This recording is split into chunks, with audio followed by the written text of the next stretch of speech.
নমস্কার বন্ধুরা, ভতেশ্বর study centre চ্যানেলে তোমাদের স্বাগতম। তোমাদের জন্য দারুণ একটি আপডেট। ইন্ডিয়ান রেলওয়ের তরফ থেকে সেকশন কন্ট্রোলারের জন্য ইন্ডিকেটিভ নোটিশ জারি হয়ে গেছিল এবং তার জন্য তোমাদের ভিডিও আমি দিয়েও দিয়েছি, তোমরা সেটা দেখেছো নিশ্চয়ই। কিন্তু তার মাঝে একটা প্রশ্ন আসছে তোমাদের প্রত্যেকের মনে যে স্যার সিলেকশনটা কিভাবে হবে, সিলেকশন প্রসেসটা কি থাকছে, এখানে কাজটা কি আমাকে করতে হবে। তো এই সব ব্যাপারে তোমাদের অনেকের প্রশ্ন, সেই সব প্রত্যেকটি তথ্য আজকে এই ভিডিওর মাধ্যমে তুলে ধরব। তোমরা জানো আমি প্রতিদিন তোমাদের কাছে নতুন নতুন আপডেটগুলো প্রোভাইড করে থাকি, আর এরকমই যদি গুরুত্বপূর্ণ জেনুইন আপডেট পেতে চাও তাহলে অবশ্যই বলবো চ্যানেলটাকে সাবস্ক্রাইব করে এখনই বেল আইকনটাকে অল করে নাও। তো চলো মূল পিডিএফে চলে যাচ্ছি।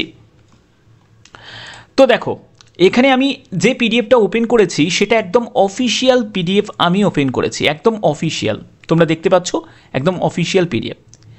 এখানে তোমাদের যে পোস্টে নিয়োগটা করা হচ্ছে সেটা হলো সেকশন কন্ট্রোলার, যেটা লেভেল 6-এর মধ্যে পড়ছে। ঠিক আছে, এটা ট্রাফিক ডিপার্টমেন্টের মধ্যে একটি পোস্ট, যেটা হলো সেকশন কন্ট্রোলার। এবার সেকশন কন্ট্রোলারের কাজ কি থাকে?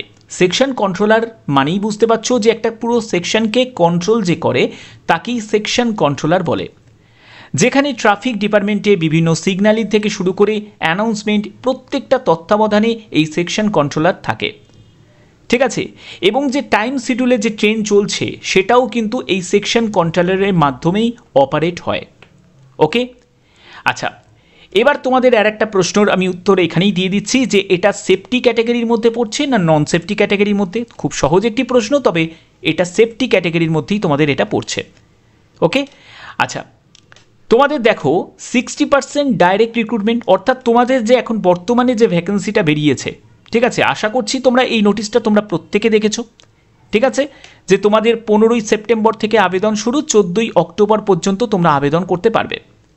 টোটাল শূন্যপদ কত? 368। শূন্যপদ দেখে ঘাবড়ানোর কিছু নেই, কারণ দেখো একটা দামি পোস্ট, খুব ভালো একটি পোস্ট, এবং উচ্চমানের বেতনের সাথে সাথে অন্যান্য সুযোগ সুবিধাগুলো এখানে আছে। তো এই সব পোস্টগুলোর ক্ষেত্রে ভ্যাকেন্সি কম হলেও আবেদন অনেকেই করবে। ঠিক আছে, এটাই স্বাভাবিক। এবং দেখো এই সেকশন কন্ট্রোলারের জন্য তোমাদের এখানে দুটোভাবে নিয়োগ হয়। একটা হচ্ছে 40% প্রমোশনাল কোটাতে, আর 60% হচ্ছে ডাইরেক্ট রিক্রুটমেন্ট, যেটার জন্য তোমাদের ইন্ডিকেটিভ নোটিশ জারি করে দিয়েছে আরআরবি। এবার এখানে তোমরা দেখো তোমাদের এখানে যারা 40% প্রমোশনাল কোটাতে যারা নিয়োগ হবে তারা হচ্ছে এক্সেপ্ট মিনিস্ট্রিয়াল স্টাফ বাদ দিয়ে বাদবাকি লেভেল 2 টু লেভেল 6 পর্যন্ত তারা এখানে প্রমোশন পেতে পারে। এবং তুমি যখন সেকশন কন্ট্রোলার হিসাবে যখন কাজ করবে তখন তোমার টার্গেট থাকবে যে আমি আরও ভালো প্রমোশন পেয়ে আরও উচ্চ পদে যেতে পারি। তো এখান থেকে উচ্চ পদ আর কি আছে, সেটা হলো চিফ কন্ট্রোলার, যেটা লেভেল 7-এর মধ্যে পড়ছে। ওকে, এখানে দেখো পরবর্তী আর কি আছে, পরবর্তী হচ্ছে এলডিসি এর মাধ্যমেও কিন্তু এই চিফ কন্ট্রোলার হওয়া যায়, যেটা স্টেশন মাস্টার থেকে, স্টেশন মাস্টার বা ট্রেন ম্যানেজার মানে গুডস গার্ড, তারপরে সেকশন কন্ট্রোলার, এইসবে তোমাদের 2 বছর যদি তুমি সার্ভিস করতে পারো তাহলেও তুমি চিফ কন্ট্রোলার পোস্টে তুমি কি হবে, প্রমোশন পাবে। তো দেখো এবার দেখো তোমাদের চিফ কন্ট্রোলারে যখন তুমি চলে গেলে প্রমোশন পেয়ে, মানে সেকশন কন্ট্রোলার থেকে তুমি চিফ কন্ট্রোলার হয়ে গেলে। এই চিফ কন্ট্রোলার যখন তুমি হয়ে যাবে, চিফ কন্ট্রোলারের পরে দেখো তোমাদের লেভেলগুলো বাড়তে থাকবে, মানে chief controller level 7, chief controller level 8, chief controller level 9, এইসব তোমাদের লেভেলগুলো আস্তে আস্তে বাড়তে থাকবে।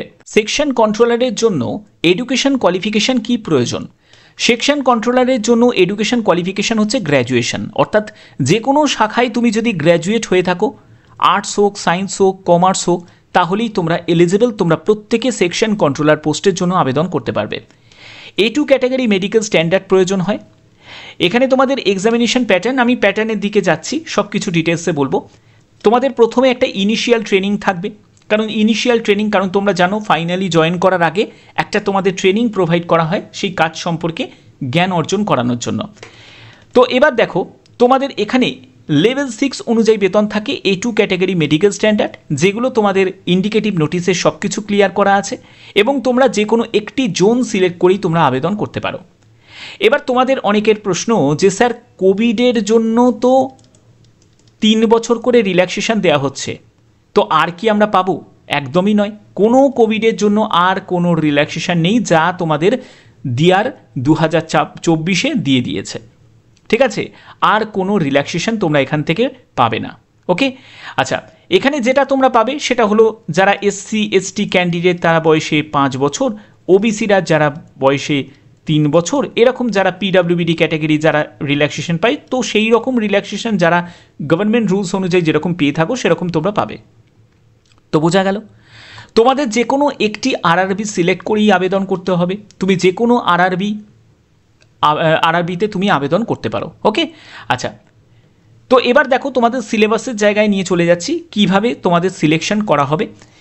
প্রথমে তোমাদের হবে একটি CBT হবে, তারপরে দ্বিতীয় তোমাদের আরেকটি CBT হবে যেটা CBT 2 হবে, তারপরে তোমাদের অ্যাপটিটিউড টেস্ট হবে, তারপরে ডকুমেন্ট ভেরিফিকেশন হবে এবং তারপরে তোমাদের মেডিকেল এক্সামিনেশন হবে।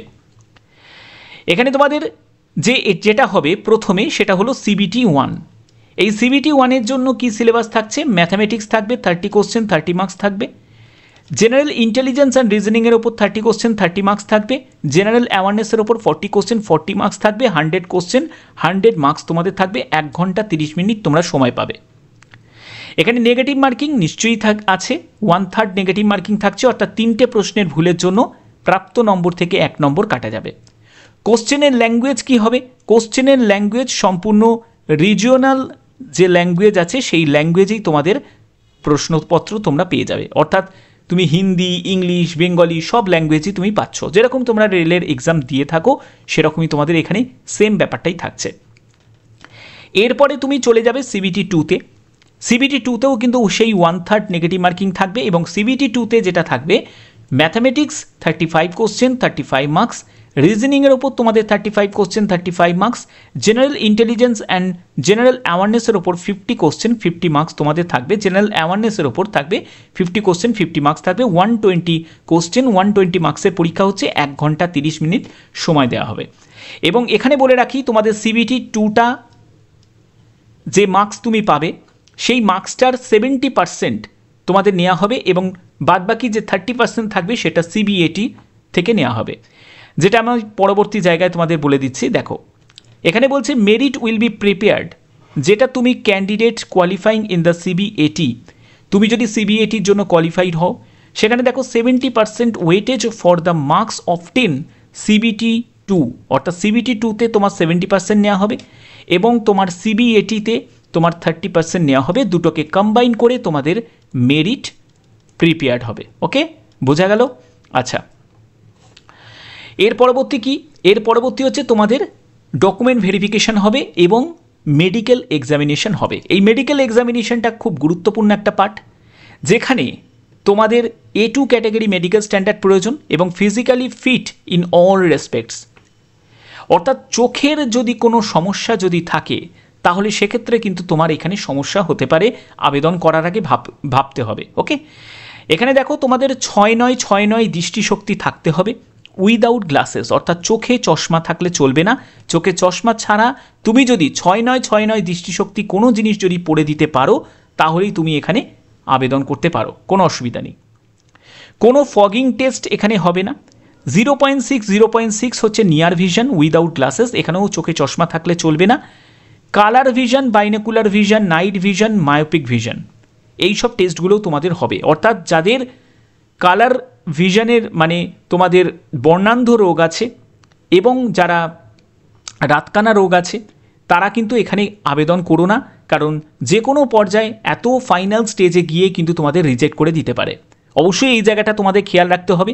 এবার একটা প্রশ্ন যে স্যার আমার চোখে চশমা আছে কিন্তু আমি চোখে চশমা পরলে আমি 6/6 দেখতে পাই, চোখে যদি চশমা না পরি তাহলে আমি 6/9 দেখতে পাই, এই একটা প্রশ্ন আমাকে অনেকেই করেছে, তো আমি সেটার জন্য উত্তর আমি এখানেই দিয়ে দিচ্ছি।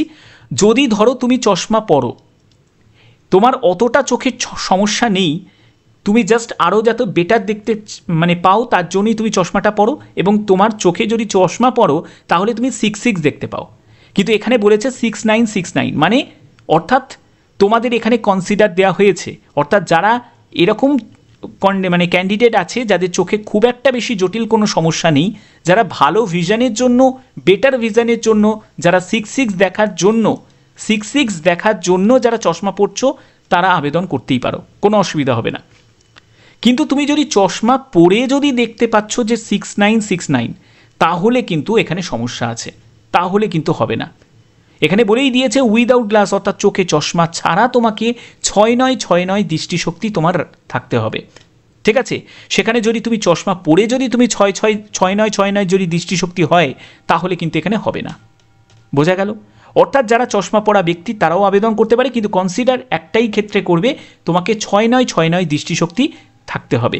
এবং এর জন্য তোমাদের কি করতে হবে, একটি আই টেস্ট করিয়ে নিতে হবে। যে কোনো তোমরা হসপিটাল থেকে আই টেস্ট করিয়ে নাও, সেখান থেকেই তোমরা জানতে পেরে যাবে যে তোমার 6969 দৃষ্টিশক্তি হচ্ছে নাকি চশমা ছাড়া, ঠিক আছে। তারাই বলে দেবে তোমাকে। ওকে, আশা করছি ভিডিওর মাধ্যমে প্রত্যেকটা ডাউট তোমাদের কাছে ক্লিয়ার করতে পারলাম। এরকমই ভিডিও তোমরা সবসময় আমার চ্যানেলের মাধ্যমে পেয়ে যাবে। তার জন্য কি করতে হবে, চ্যানেলটাকে সাবস্ক্রাইব করে রাখতে হবে, বেল আইকনটাকে অল করে রাখতে হবে। এখনের মতো এটুকুই, টাটা।